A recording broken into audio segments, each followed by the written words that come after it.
This is News Conference Extra with Conan Nolan. Good morning and welcome to News Conference Extra, a special segment of Today in LA Weekend. Joining us from Washington, D.C.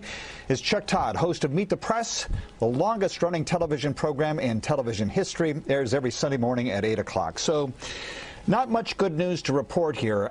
If you may, give us the political context of the historic number we saw this week in terms of unemployment applications.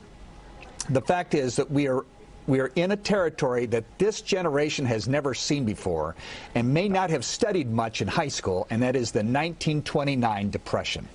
I was just going to say, Conan, I don't know if anybody left alive really remembers a jobs picture that we're staring at right now. I mean, I entered the job market during the recession in the early 90s.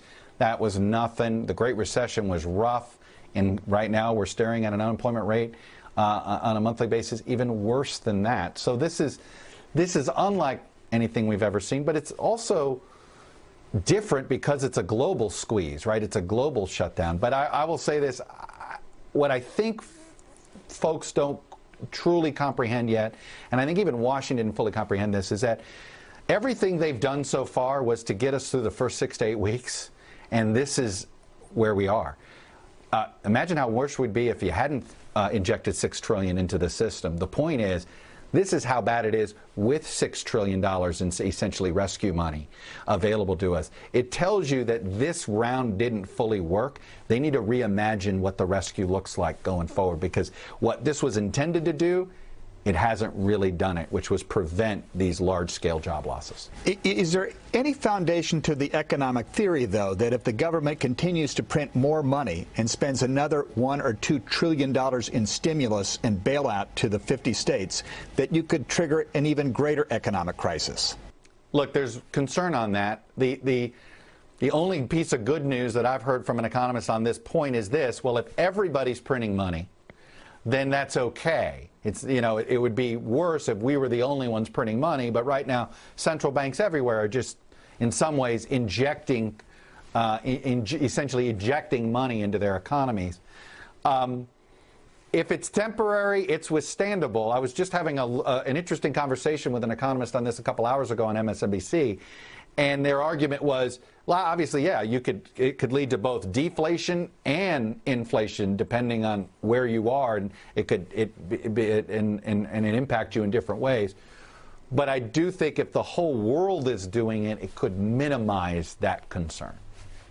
Let's talk about politics for a moment. Of course, the president has been advocating for the economy to return to some semblance of normal, and there's this conflict, there's this adversarial relationship with the health experts. In the middle of that, you have Joe Biden, the presumptive Democratic nominee, who's campaigning from his basement, and where it's all about the economy, perhaps, and the response to the coronavirus pandemic.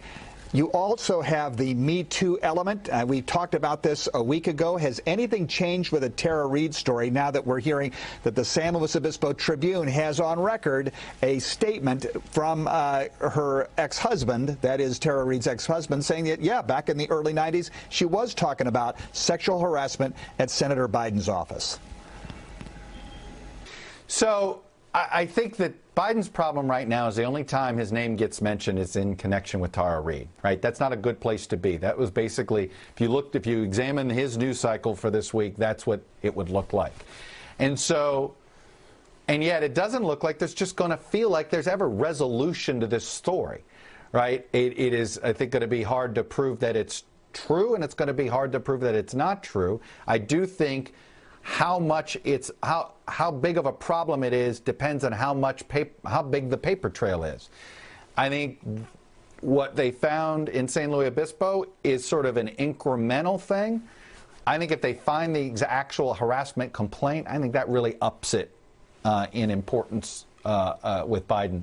I think without finding the initial complaint, this feels like it's just going to live in this weird purgatory that a lot of issues that normally would be problematic for Biden or for Trump, frankly, because of pandemic is just going to live in a purgatory, to be honest. And finally, there's a special election on Tuesday in the 25th Congressional District of California, Katie Hill's old seat. My guess is, absent the pandemic, it might be getting some attention. It's not. But we have a district that was a solid Republican. It turned to purple. Now, because of white, female, college-educated suburban women, it is turned into a blue district. If Christy Smith, the state legislator who's running for Katie Hill's seat, the Democrat, if she actually beats the spread that Katie Hill won by, are we to read anything about that? I wouldn't even read into it as a spread thing. I mean, look, the Republicans are putting a lot of effort into this. I think they think there's a shot at an upset. So I think this is one of those cases. A win's a win, and if I were the Democrats, obviously I'd be concerned if the spread wasn't big. But frankly, they got to win first. I mean, this is still, I'm not as confident that Democrats can win this, but to start talking about the spread. That said, if Democrats don't win this to me would be a three-alarm fire. Right. It is a special election in the middle of a pandemic, so you're going to get a much smaller turnout. Who's on the program? Well, we're going to be talking with a couple of epidemiologists, plus Lamar Alexander, one of the few Republicans in the Senate, being very public about demands for more federal leadership on testing. And then billionaire Robert Smith. You may remember him from who gave a commencement at Morehouse and paid off all the debt for every graduating senior at Morehouse a few years ago.